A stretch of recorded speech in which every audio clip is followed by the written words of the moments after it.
Bonjour à tous, c'est Monsieur le V12. Aujourd'hui, on se retrouve pour ma vidéo spéciale 100 000 abonnés. Donc premièrement, je tiens à vraiment tous et toutes vous remercier pour tous vos messages, votre soutien. Vraiment un truc de ouf. Voilà, donc merci à tous déjà. Hein. Pour rire garanti, vous êtes réunis. 200 000 merci. Putain, 100 000. Yo, what's up, it's Light, welcome in this new video. Yo, salut, c'est Light, j'espère que vous allez bien. J'ai écrit un texte il y a quelques mois pour vous parler de mon ressenti d'avoir eu mes 100 000 abonnés. Donc, j'espère que le texte va vous plaire. Je vais vous parler vraiment de mon histoire passée, de mon ressenti. Je vise que les vrais abonnés, ceux qui m'ont souhaité quand j'étais plus petit d'avoir plus d'abonnés. C'est à eux que je dédie cette vidéo.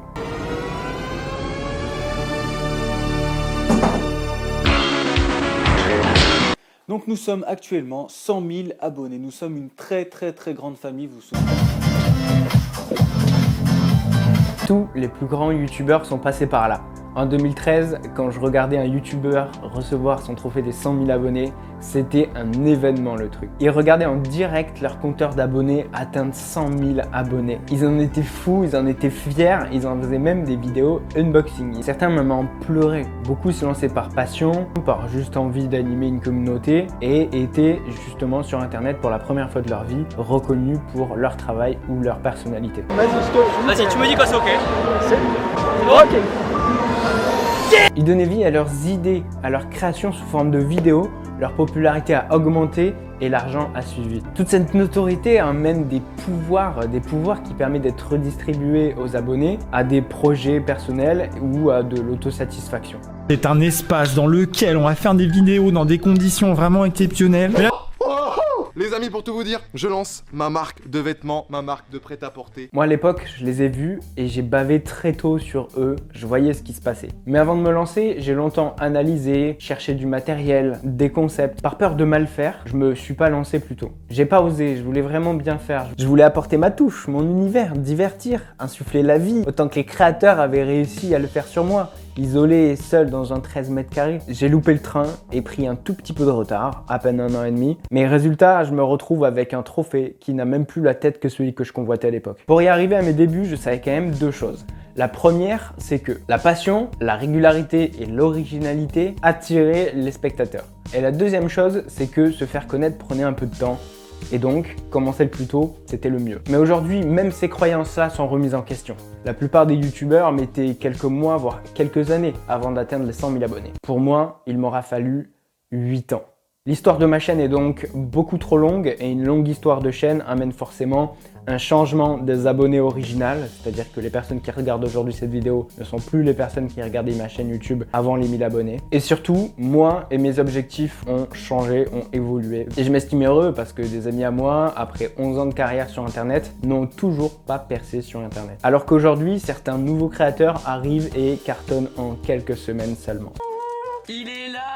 Il est là, mon frère, regardez ça. J'étais naïf et YouTube n'est pas une méritocratie où ton talent et ta personnalité sont récompensés. Ça ne suffit pas. Il faut que ton contenu colle avec l'attente des spectateurs, que tu sois le bon contenu le plus simple, le meilleur au bon moment, sur une bonne thématique, avec la bonne durée, sur le bon format, sur la bonne plateforme. Que tu happes, que tu choques, que tu confortes avec ton écriture, que tu t'engages, que tu te formes, que tu analyses et surtout beaucoup t'investir pour espérer avoir une chance de seulement sortir du lot. Aujourd'hui, c'est un autre niveau. Et le combat ne s'arrête jamais. Tu n'es jamais en situation de confort. La preuve, mon discours aujourd'hui est à peu près le même que celui que j'avais sur mon post Facebook de 2017. C'est aussi déprimant. Mais l'avantage d'avoir échoué aussi longtemps dans ma carrière YouTube, malgré tout l'investissement que j'avais, c'est qu'il fait que j'avais rien à perdre et je suis sorti plein de fois de ma zone de confort pour apprendre et découvrir plein de nouvelles choses. Et ça, c'est ce que m'a fait découvrir YouTube indirectement. Ce n'est pas eux qui m'ont apporté des choses, c'est moi qui suis sorti de ma zone de confort pour découvrir le monde. Ça a été la première bonne expérience sur YouTube.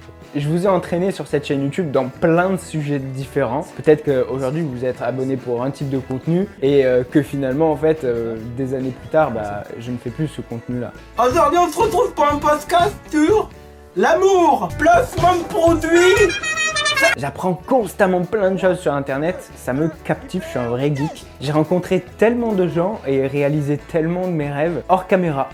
Juste par, des fois c'était filmé, mais des fois juste c'est un petit rêve que j'ai réalisé en perso. En sortant de ma zone de confort, chose que j'avais appris sur YouTube en faisant tout pour essayer de me faire remarquer. Je suis sûrement la meilleure version de moi-même, j'ai acquis plein de compétences que j'arrive même plus à rentrer sur un CV. Là je suis à 100% sur l'échelle du rouge grâce à tout ce que j'ai fait. Mais pour en revenir à YouTube, j'ai vraiment l'impression d'être le fantôme de mon moi du passé, celui qui rêvait d'être youtubeur. Aujourd'hui, je le suis, et pourtant, j'ai plus il y a plus ce truc, il y a plus déclic, il y a plus ce rêve, comme si le light d'avant voulait réaliser ce rêve est mort et que moi je suis à sa place, mais c'est plus mon rêve. C'est pas compliqué, je veux être un des plus grands youtubeurs de France. Mon moi d'aujourd'hui, il est déçu de moi, il est énervé de pas avoir réussi à percer plus tôt dans ma vie, quand j'étais vraiment motivé, que je donnais tout, que j'ai passé des années sabbatiques juste pour faire des vidéos sur YouTube alors que j'avais même pas la once d'un espoir de pouvoir devenir youtubeur, et pourtant j'ai pris le risque à ce moment-là, c'est à ce moment-là que je voulais réussir.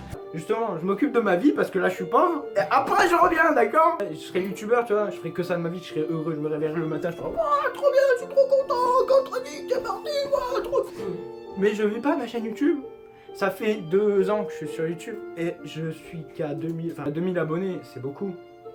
Mais c'est pas assez pour vivre. J'étais très motivé, j'avais beaucoup d'espoir, j'avais besoin d'aide, d'accompagnement, et dans ce cas, personne ne t'aide. Personne pour m'accompagner, d'ailleurs personne de compétent, même tout court dans ma ville pour m'aider. Alors le temps passe, t'es seul tout, tu galères, tu t'énerves avec le temps et tu t'endurcis. Je sais pas si c'est la pression de ne plus arriver à rien. Je vais arrêter. Ah, t'as cru? C'est pas 2 semaines ou 1 mois d'échec qui va me faire renoncer. Ma vie complète, c'est un échec. Go training, boum. C'est pour ça que le light d'aujourd'hui, il est vénère. Il a la puissance du rouge en lui. Il est pas satisfait. Dans ma région, j'ai été le premier. Donc personne pour comprendre les problématiques des créateurs isolés comme moi, forcément. Avec du recul, je me dis, franchement, c'était trop de sacrifices. J'ai pas signé pour ça, franchement. Je pensais pas que ma vie de youtubeur, la vie professionnelle de youtubeur allait me mener dans cette galère-là. Ça aurait pu être tellement mieux. Je pense que si je pouvais me parler à mon moi de 2014, je sais pas si je serais prêt à refaire tout ce que j'ai fait. C'est la passion qui m'a donné envie de faire ça. Mon moi plus jeune était un rêveur naïf qui faisait des podcasts pas drôles sur ses passions, des vidéos sur ses entraînements de sport avec ses amis, un vlog sur l'anniversaire de sa mère, une après-midi gaming avec son cousin, des tutoriels cuisine sur ses plats préférés, pensant que ça intéresserait les gens. Et ça intéressait, mais mes vidéos étaient remplies de moments gênants, mais aussi de style et d'originalité de montage que j'aurais du mal à vous expliquer, même aujourd'hui. Et tout ça dans l'ombre, pendant des années, malgré mes tentatives marketing désespérées, j'ai tout fait pour sortir du lot. J'ai eu 3 phases dans l'obtention de ce trophée YouTube. La première, c'était l'envie. Pendant les premières années, vraiment, j'en ai rêvé de ce trophée. Puis dans la seconde phase, je dirais, après 4 ans sur YouTube, j'ai eu la rage contre ce trophée et je me suis dit, quand je vais le recevoir, je vais lui éclater sa mère. Même si j'y arriverai à aller atteindre ses 100 000 abonnés, je vais le détruire, je m'en fous. C'est trop de sacrifices dans ma vie que j'ai fait, trop de travail, pas payé pour rien, trop peu de reconnaissance, rien du tout, même pas 2000 abonnés à l'époque. J'avais la rage. Et là, franchement, si on m'avait donné le trophée à ce moment-là, je m'aurais mis misère. Et là, on est dans la 3e phase où ça fait des années que ça y est, je suis un peu plus serein dans ma vie, je me suis rendu à l'évidence en fait de ce qu'était la réalité de ce métier. Et donc j'ai réfléchi pendant de longues années sur ce que je pourrais faire. Souvent quand je retourne dans ma famille, je trouve toutes les solutions à mes problèmes. J'ai enfin trouvé ce que je pourrais faire de ce trophée sans saveur. Comme je vous ai dit, ce trophée, il doit aller à ce jeune motivé, déterminé, ce jeune rêveur que j'étais. Alors quel endroit de plus chaleureux que la maison de mes parents pour afficher ce cadre. Aussi petit soit ce trophée, pour ma famille qui a toujours été là, de près ou de loin, pour ma famille je reste et ce trophée est une grande réussite. Je vous aime. Bonjour quoi? Oh là là. Alors, c'est en anglais. C'est un petit peu comme un disque d'or, mais version YouTube. Génial. Attends, mamie. C'est eux qui sont le reflet de la personne que j'étais, que je suis et que je serai. C'est mon histoire. C'est eux que je dois remercier de ne pas m'avoir freiné pendant toutes ces années, de m'avoir accueilli dans ces périodes difficiles et soutenu dans ce projet complètement délirant. Et même les nouvelles générations de ma famille ont grandi avec en tête que Dracolite était youtubeur. Et là, c'est le premier manga que j'ai eu, le premier manga de Len. Oh, t'en coupes. T'en coupes. Takao Aoki. Waouh. Jure, ces mangas, ils ont bercé ma life. Aujourd'hui, si je fais tout ça, c'est parce que j'ai lu ces foutus livres. Et ça, c'est vraiment un exemple, je pense, pour beaucoup de personnes qui me regardent. C'est vraiment la réussite malgré les galères, en fait. S'il y a quelqu'un que je dois embrasser aussi, c'est Marie, la femme qui partage ma vie. Et s'il y a bien un endroit où j'aimerais bien mettre un jour mon trophée du 1 million d'abonnés, ça serait dans la salle de la mairie de ma ville, qui manque cruellement de nouvelles perspectives à offrir à ces jeunes rêveurs.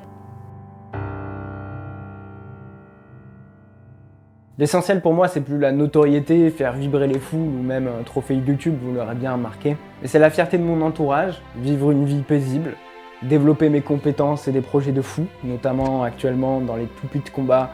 J'essaie de créer des produits et des projets que j'ai même pas les moyens de faire financer. Je suis aujourd'hui capable de comprendre et de créer des trucs de fou grâce à ce que j'ai appris sur YouTube et dans le monde des toupies. Je compte continuer à développer mes compétences et même si ça m'entraîne vers de nouveaux métiers que YouTube. M'entourer de personnes qui partagent mes valeurs, révolutionner ma thématique, aider ma ville, voire même mon pays ou le monde, pourquoi pas. Je vais être fier de moi, c'est mon seul objectif depuis quelques années et c'est bien pour ça que je me force plus à faire de vidéos. C'est la raison pour laquelle je ne produis plus sans envie, sans contenu intéressant à dire. Alors oui, ça va pas me rendre riche et je vais pas atteindre les 10 millions d'abonnés plus vite grâce à cette mentalité-là. Je vais continuer de galérer, mais j'y gagnerai tellement plus. Faites de même, mettez un peu de rouge dans votre vie. Le rouge, c'est la croyance du pouvoir. Alors faites comme moi, croyez en vous. C'est parti, c'était like votre dragon lumineux. Yo, yo, yo, yo, yo, tout le monde, yo, yo. Abonne-toi.